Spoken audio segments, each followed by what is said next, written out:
नमस्कार साथियों, आप सभी का आपके अपने यूट्यूब चैनल स्टडी राजस्थान 1000 के अंतर्गत स्वागत है। आज की जो अपनी वीडियो होने वाली दोस्तों राजस्थान जीके से संबंधित है। राजस्थान जीके में दोस्तों जितने पिछले एग्जाम में जो क्वेश्चन पूछे गए उन क्वेश्चनों के बारे में अपन लगातार इस सीरीज में चर्चा कर रहे हैं। और आज की वीडियो नंबर दोस्तों अपने 77 नंबर की वीडियो। दोस्तों एक बार वीडियो को पूरी देखना, आपके लिए बहुत ही हेल्पफुल रहेगी, ठीक है। और आज का जो अपना टॉपिक है मेवाड़ का इतिहास है। मेवाड़ के इतिहास से संबंधित मैंने एक वीडियो पहले अपलोड कर दी जिसमें अपन ने लगभग 16 क्वेश्चनों के बारे में देख लिया था। और आज की वीडियो में भी लगभग 16 क्वेश्चनों के बारे में देखने वाले हैं, ठीक है। तो वीडियो स्टार्ट करते हैं और देखते हैं दोस्तों आज का सबसे पहला क्वेश्चन कौन सा होने वाला। तो इस क्वेश्चन के बारे में अपन थोड़ा सा डिटेल से डिस्कशन करेंगे बाद में, तो इसको अपन छोड़ते हैं एक बार। और सबसे पहला क्वेश्चन अपने सामने आ गया है दोस्तों 17वें नंबर से। उस व्यक्ति का नाम बताइए जो अभिनव भट्टाचार्य के नाम से जाना जाता है। तो यहाँ पे दोस्तों अभिनव भट्टाचार्य के नाम से कौन सा व्यक्ति जाना जाता है इन ऑप्शनों के अकॉर्डिंग? नागभट्ट प्रथम, या महाराणा कुंभा, महाराजा जसवंत सिंह सेकंड, या फिर महाराणा प्रताप।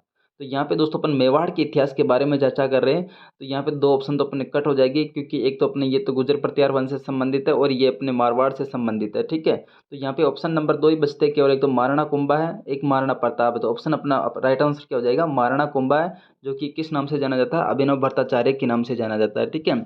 इसके अलावा दोस्तों ये महाराणा कुंभा की और कौन कौन सी मतलब कि वो जो उपाधियां हैं, तो इसको अभिनव भट्टाचार्य कहा जाता है, उसके अलावा हाल गुरु कहा जाता है, राजगुरु कहा जाता है, और टोडरमल और नाटक राज्य का मतलब कर्ता भी कहा जाता है। और इसको राणो रासो, हिंदू सुल्तान, सेल गुरु, नंदी केशवरा अवतार, ये मतलब कि इसकी कुछ उपाधियां हैं। और अभिनव भट्टाचार्य इसको क्यों कहा जाता है? क्योंकि मतलब कि एक तो अभिनव करता है, यानी कि जो नाटक वगैरह इनके अंदर महत्वपूर्ण रोल निभाता है, उसकी वजह से दोस्तों इनको अभिनव भट्टाचार्य के नाम से भी जाना जाता है, ठीक है। अगला क्वेश्चन देखिए। राणा कुंभा की हत्या हुई थी दोस्तों, तो राणा कुंभा की जो हत्या हुई वो कहाँ पे हुई थी? तो इसका अपना राइट आंसर क्या हो जाएगा? इसका जो बेटा था दोस्तों जिसका क्या नाम है? उद्दा। राणा कुंभा का बेटा का क्या नाम दोस्तों? उद्दा, जो कि दोस्तों इसके पितृहंता के नाम से भी जाना जाता है, उद्दा, ठीक है। मेवाड़ का जो पितृहंता के नाम से किसे कहा जाता है दोस्तों? उद्दा को। जिसने दोस्तों यहाँ पे जो कुंभलगढ़ का एक मामा देव जो कुंड है दोस्तों, मामा देव कुंड है, ठीक है, मामा देव कुंड है, जहाँ पे दोस्तों ये राणा कुंभा की हत्या कर दी गई उद्दा के द्वारा। कब की गई दोस्तों? 1468 के अंदर, ठीक है, 1468 में मामा देव कुंड के अंदर दोस्तों। ये कहाँ पे दोस्तों? कुंभलगढ़ के अंतर्गत है, जहाँ पे उद्दा के द्वारा राणा कुंभा की हत्या कर दी जाती है। और मेवाड़ का जो पितृहंता के नाम से जाना जाता है दोस्तों वो कौन है? उदा, ठीक है। और इसके बाद दोस्तों 1468 से लेकर 1473 तक दोस्तों यहाँ पे किसका राज रहता है? उदा का, ठीक है। उसके बाद दोस्तों रायमल के द्वारा वापस मतलब कि चित्तौड़गढ़ को अपने अंडर में ले लिया जाता है, ठीक है। तो यहाँ पे 5 साल तक ये उदा राज करता है राणा कुंभा को मारकर। नेक्स्ट देखिए। 1468 में महाराणा कुंभा की दोस्तों हत्या किसने की थी? इसके बारे में आपको ऑलरेडी बता चुका दोस्तों। उद्दा के द्वारा इसकी हत्या की थी, जो महाराणा कुंभा का बेटा था दोस्तों, ठीक है। कब की हत्या? 1468 में। और 1468 से लेकर 1473 तक दोस्तों ये शासन रहता है इनका, उद्दा का, जो कि 5 साल तक शासन करता है।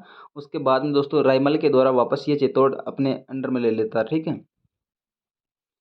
और महाराणा कुंभा किसका पुत्र था? तो महाराणा कुंभा किसका पुत्र था दोस्तों? ये महाराणा मोकल का पुत्र था, ठीक है, मोकल का। मोकल की हत्या कब कर दी गई दोस्तों? मोकल की हत्या कर दी थी 1433 के अंतर्गत, किसके द्वारा? मेहपा पवार, चाचा और मेहरा के द्वारा, ठीक है। चाचा मेहरा और मेहपा पवार के द्वारा मतलब कि मोकल की हत्या कर दी थी दोस्तों छोटी सी उम्र में। उसके बाद में दोस्तों ये तीनों के तीनों कहाँ पे चले गए थे? ये मालवा के सुल्तान महमूद खिलजी के पास में चले गए थे, ठीक है, 1433 के अंतर्गत मोकल को मार के। और फिर बाद में मेवाड़ का शासक कौन बनता? महाराणा कुंभा, ठीक है। महाराणा कुंभा वापस मतलब कि अब ये जो 3 लोग हैं, मेहपा पवार और चाचा और मेहरा, तीनों को मतलब कि बदला लेने के लिए ये महमूद खिलजी के साथ में युद्ध करता है। वो युद्ध कौन सा दोस्तों? सारंगपुर का युद्ध है, ठीक है।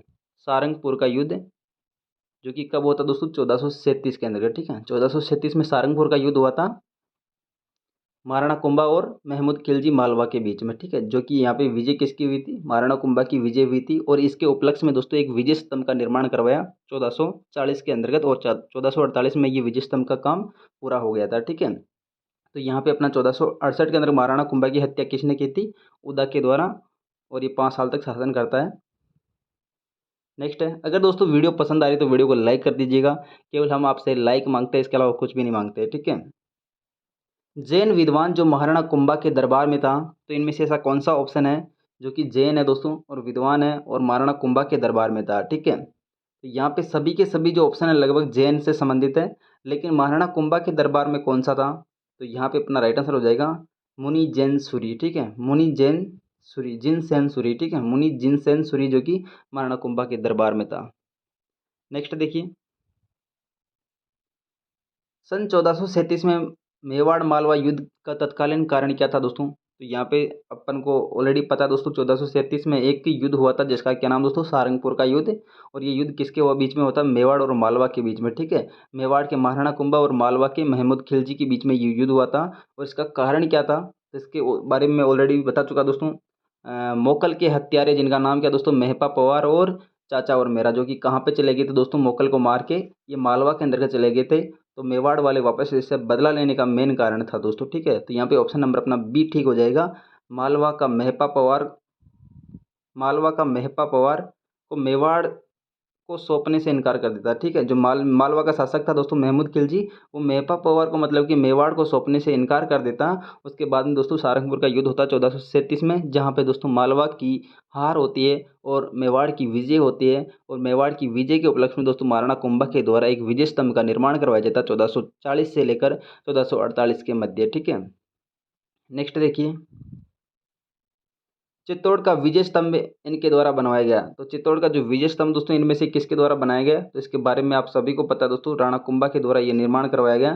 सारंगपुर की विजय के बाद में 1448 के अंदर दोस्तों मतलब कि ये निर्माण पूरा हो गया था 1448 में। ठीक है, और विजय स्तंभ की बात करें तो लगभग ये 122 फीट ऊंचा है और 37.19 मीटर मतलब कि ऊंचा है। ठीक है, फीट के अंदर 122 फीट है और मीटर में दोस्तों 37.19 मीटर हो गया। और इसके अलावा दोस्तों इसमें सीढ़ियों की संख्या कितनी है? 157 सीढ़ियाँ हैं। ठीक है, 157 सीढ़ियाँ। और इसकी जो तीसरे नंबर की जो मतलब कि मंजिल है, तीसरे नंबर की मंजिल में दोस्तों 9 बार अरबी भाषा में अल्लाह शब्द लिखा गया है। ठीक है, 9 बार अल्लाह शब्द लिखा गया तीसरी मंजिल में 9 बार। ठीक है, नेक्स्ट देखिए, महाराणा कुंभा ने विजय प्राप्त करने के उपलक्ष्य में दोस्तों विजय स्तंभ का निर्माण करवाया। तो यहाँ पे दोस्तों कहाँ पे विजय प्राप्त करने के बाद दोस्तों महाराणा कुंभा ने विजय स्तंभ का निर्माण करवाया? तो जो राइट आंसर हो जाएगा दोस्तों मालवा की विजय के उपलक्ष्य में। ठीक है, यहाँ पे गुजरात को और ऐड कर दिया, लेकिन गुजरात और मालवा का जो युद्ध हुआ था दोस्तों वो युद्ध अलग है, जिसको अपन बदनौर के युद्ध के नाम से भी जानते हैं दोस्तों, बदनौर। ठीक है, बदनौर का युद्ध हुआ था दोस्तों 1457 के अंतर्गत। एक मिनट, 1457 के अंदर दोस्तों ये बदनौर का युद्ध हुआ था, जिसमें दोस्तों मालवा और गुजरात की संयुक्त सेना थी, जिसने युद्ध किसके साथ में किया? महाराणा कुंभा के द्वारा साथ में। ठीक है, बदनौर का युद्ध।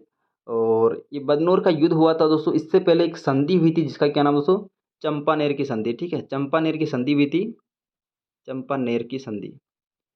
ये संधि किन किन के बीच में हुई थी दोस्तों? ये संधि हुई थी मालवा और गुजरात की सेना के बीच में। ठीक है, मालवा और गुजरात की सेना के बीच में ये संधि हुई थी। कि ये संधि हुई थी मतलब कि महाराणा कुंभा से युद्ध करने के लिए। ठीक है, दोनों मिलकर महाराणा कुंभा को हराएंगे और मेवाड़ पर कब्जा करेंगे। लेकिन दोनों को मतलब कि संयुक्त रूप से दोस्तों बदनौर का जो युद्ध कहा जाता 1457 में, महाराणा कुंभा के द्वारा बुरी तरीके से इनको हरा के वापस ठिकाने भेज दिया। ठीक है, नेक्स्ट देखिए, महाराणा कुंभा ने विजय स्तंभ कब बनाया था दोस्तों? तो ये विजय स्तंभ कब बनाया था? तो ये बनाया था दोस्तों, एक मिनट, चंपानेर की संधि के बाद। तो चंपानेर की संधि तो अपने हुई थी 1456 में। ठीक है, 1456 में हुई थी चंपानेर की संधि मालवा और मतलब कि गुजरात के मध्य।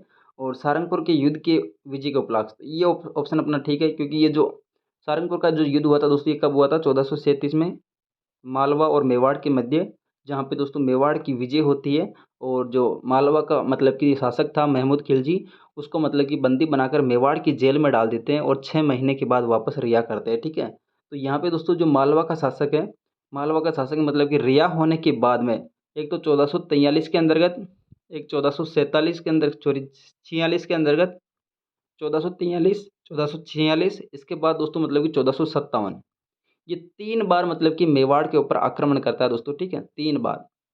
1437 में हारने के बाद भी दोस्तों 3 बार ये मालवा का शासक है, ये जो कि मेवाड़ के ऊपर आक्रमण करता है, लेकिन तीनों की तीनों बार मतलब कि ये हार होती है। यानी कि जितनी भी बार ये मतलब कि युद्ध लड़ता है मालवा का शासक मेवाड़ के साथ में, ये महाराणा कुंभा के द्वारा हार जाता है। ठीक है, नेक्स्ट देखिए, मालवा के किस सुल्तान को राणा कुंभा ने कई बार पराजित किया था? तो क्वेश्चन वही आ गया दोस्तों। मैं मतलब कि ये क्वेश्चन पूछने का तरीका चेंज है, बाकी क्वेश्चन आएगी वही है, रिपीटेड क्वेश्चन होते हैं ज़्यादातर। तो यहाँ पे मतलब कि राणा कुंभा के द्वारा कई बार पराजित करने वाला कौन हो जाएगा, ये महमूद खिलजी है दोस्तों, मालवा का शासक, ठीक है।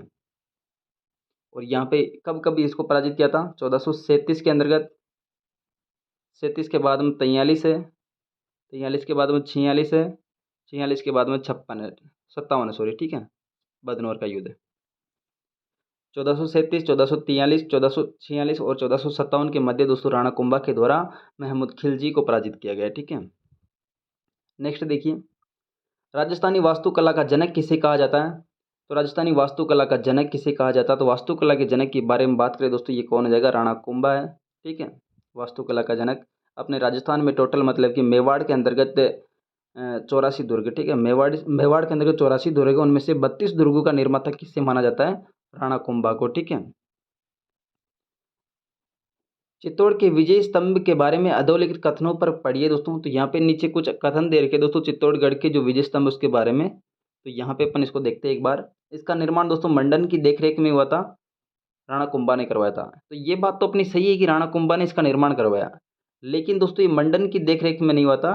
इसके जो वास्तुकर्ता के नाम से वो जाने जाते हैं वो कौन कौन से दोस्तों, नापा पोमा पुंजा, ठीक है। नापा पोमा पुंजा जो कि दोस्तों जो अपना विजय स्तंभ है दोस्तों, इसके वास्तुकार के नाम से जाने जाते हैं। और इनके जो मतलब कि प्रशस्तिकार के रूप में कौन दोस्तों, अत्रि और महस, ठीक है। अत्रि और महस प्रशस्तिकार, और इसके वास्तुकार के नाम से कौन दोस्तों, नापा पोमा पुंजा, ठीक है।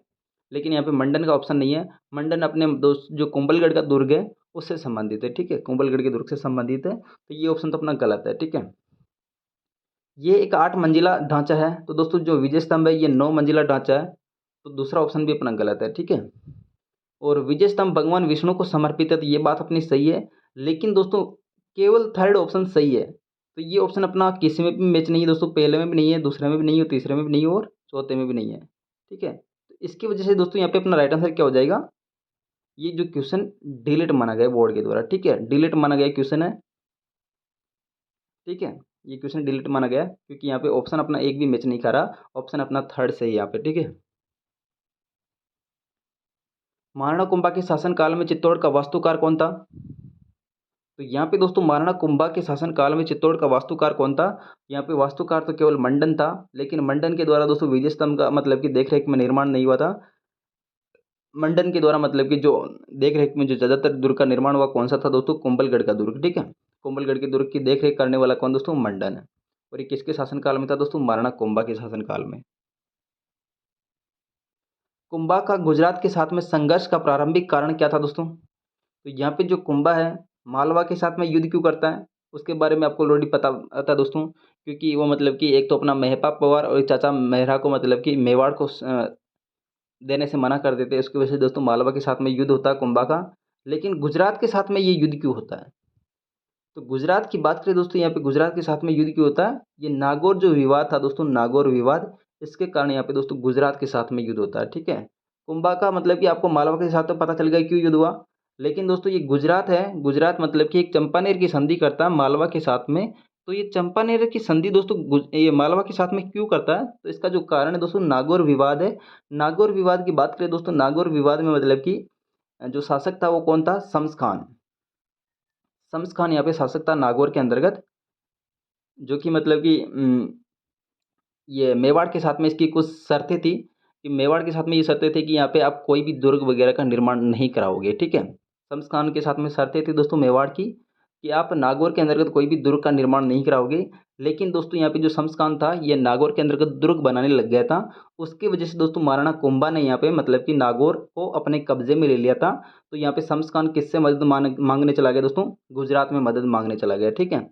तो गुजरात वाले ने हेल्प करने के लिए दोस्तों ये किसके साथ में संधि करता है, ये मालवा के साथ में संधि करता है, जिसको अपन किस नाम से जानते हैं, चंपानेर की संधि, जो कि कब हुई थी दोस्तों, 1456 के अंतर्गत, ठीक है। 1456 के बाद में संधि होने के बाद दोस्तों ये 1457 के अंतर्गत बदनौर का युद्ध लड़ते हैं, जिसमें दोस्तों दोनों के दोनों जो संयुक्त सेना थी मालवा और गुजरात की, यहाँ पे कुंभा के द्वारा हरा दी जाती है, ठीक है।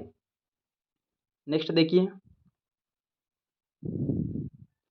निम्नलिखित में से कौन सा ग्रंथ कुंभा द्वारा रचित नहीं है दोस्तों। तो यहाँ पे इनमें से ऐसा कौन सा ग्रंथ है जो कि कुंभा के द्वारा रचित नहीं है, ठीक है। तो इसकी अपन बात करें दोस्तों, कुंभा के द्वारा रचित कौन सा ग्रंथ नहीं है, तो संगीत राज, संगीत मीमांसा, रसिक प्रिया, ये तीनों की तीनों जो ग्रंथ है दोस्तों कुंभा के द्वारा रचित है। लेकिन यहाँ पे जो दोस्तों राजवल्लभ है, राजवल्लभ जो रचना है दोस्तों ये किसकी रचना है? ये मतलब कि मंडन की रचना है, ठीक है। बाकी संगीत राज, संगीत मीमांसा और रसिक प्रिया, ये जो तीनों रचनाएं दोस्तों महाराणा कुंभा की है। और इसके अलावा दोस्तों महाराणा कुंभा की रचना कौन कौन सी होगी? तो यहाँ पे संगीत राज के बारे में अपन ने देख लिया, संगीत मीमांसा के बारे में देख लिया और रसिक प्रिया के बारे में देख लिया। इसके अलावा दोस्तों सूड प्रबंध और आती है, ठीक है, सूड प्रबंध। सूड प्रबंध ये रचना किसकी है दोस्तों? महाराणा कुंभा की रचना है, प्रबंध। यहाँ पे थोड़ा-सा मतलब हाथ से लिखता हूँ, उसकी वजह से लिख नहीं पाता हूँ थोड़ा। ठीक है, सूड प्रबंध है, नृत्य कोश है, सुधा प्रबंध है। सुधा प्रबंध, नृत्य कोश, सूड प्रबंध, संगीत राज, संगीत मीमांसा और रसिक प्रिया। ये जो रचना है दोस्तों ये किसकी रचना है? महाराणा कुंभा की रचना है। बाकी जो दोस्तों राजवल्लभ है, ये राजवल्लभ रचना किसकी है दोस्तों? ये रचना है मंडन की, ठीक है। मंडन किसका दरबारी था दोस्तों? ये राणा कुंभा का दरबारी था। इसके द्वारा किसकी रचना की दोस्तों? राजवल्लभ की, ठीक है। नेक्स्ट देखिए, और दोस्तों आज का अंतिम क्वेश्चन है ये। 15वीं शताब्दी में महाराणा कुंभा ने दोस्तों मालवा और गुजरात के मुस्लिम शासकों को पराजित करने पर अपनी विजय को अमर बनाने के लिए दोस्तों निम्नलिखित में से किसका निर्माण करवाया? तो यहाँ पे दोस्तों 15वीं शताब्दी के अंदर महाराणा कुंभा ने मालवा और गुजरात की जो शासक थे उन दोनों को मतलब कि पराजित करने की जो अपनी विजय थी उसको अमर बनाने के लिए दोस्तों निम्नलिखित में से किसका निर्माण करवाया? तो यहाँ पे आप सभी को पता दोस्तों एक विजय स्तंभ का निर्माण कराया। लेकिन विजय स्तंभ का निर्माण कब करवाया था दोस्तों? मालवा की विजय के उपलक्ष्य में बनाया था। लेकिन गुजरात की विजय तो दोस्तों बाद में हुई थी, ठीक है। लेकिन यहाँ पे पहले मालवा की विजय हो गई थी, उसकी वजह से दोस्तों यहाँ पे विजय स्तंभ का निर्माण करवाया था 1437 के अंदर दोस्तों यहाँ पे मालवा को पराजित किया था, ठीक है। 1437 के अंतर्गत 1437 के अंतर्गत दिया दोस्तों यहाँ पे मालवा के साथ में मतलब कि विजय के उपलक्ष्य में यहाँ पे विजय स्तंभ का निर्माण करवाया। और ये मतलब कि 1448 40 में मतलब इसका निर्माण प्रारंभ हो गया था, ठीक है, 1440 में। और 48 में ये पूरा हो गया था। और इसकी बात करें दोस्तों यहाँ पे जो इसकी टोटल लंबाई है, लंबाई कितनी हो जाएगी? 122 फीट है और मीटर में 37.19 मीटर है। और इसके अंदर लगभग 157 सीढ़ियाँ हैं और 157 सीढ़ी और तीसरी जो मंजिल है दोस्तों, और ये 9 मंजिला है, ठीक है, ये 9 मंजिला है, 9 मंजिला है। और लेकिन ये कि जो तीसरी जो मंजिल है, तीसरी मंजिल के अंदर दोस्तों 9 बार अरबी भाषा में अल्लाह शब्द लिखा गया है, ठीक है, अल्लाह शब्द। और ये जो विजय स्तंभ दोस्तों इसके जो प्रशस्तिकार के रूप में कौन है? कवि अत्रि और मैस है, ठीक है। और इसके मतलब कि जो वास्तुकार के रूप में जाने जाते हैं वो कौन है दोस्तों? नाता पौमा पुंजा, ठीक है, नाता पौमा पुंजा, जो कि मतलब कि इसके विजय स्तंभ के प्रस्तुतिकार के रूप में है। और जो कर्नल जेम्स टोड है दोस्तों, इसकी विजय स्तंभ की तुलना कुतुब मीनार की से श्रेष्ठ बताता है, ठीक है। विजय स्तंभ को दोस्तों कुतुब मीनार से श्रेष्ठ बताने वाला कौन है? कर्नल जेम्स टोड है। और भारतीय मूर्ति कला का विश्वकोश भी कहलाता है ये, ठीक है, भारतीय मूर्ति कला का विश्वकोश भी कहलाता है। और फर्ग्यूसन को दोस्तों मतलब कि इसकी तुलना किसके साथ में की थी? ये अपने जो टार्जन है दोस्तों, मतलब कि रोम का टार्जन, उसके साथ में तुलना की है, ठीक है। फर्ग्यूसन ने रोम के टार्जन के साथ में तुलना की इसकी। ये थी दोस्तों आज की छोटी सी वीडियो। अगर वीडियो आपको पसंद आए तो वीडियो को लाइक कर दीजिएगा, चैनल को सब्सक्राइब कर दीजिएगा। और अगला वीडियो भी अपना मेवाड़ से संबंधित है। Thanks for watching, see you again, मिलते हैं दोस्तों अगले वीडियो में।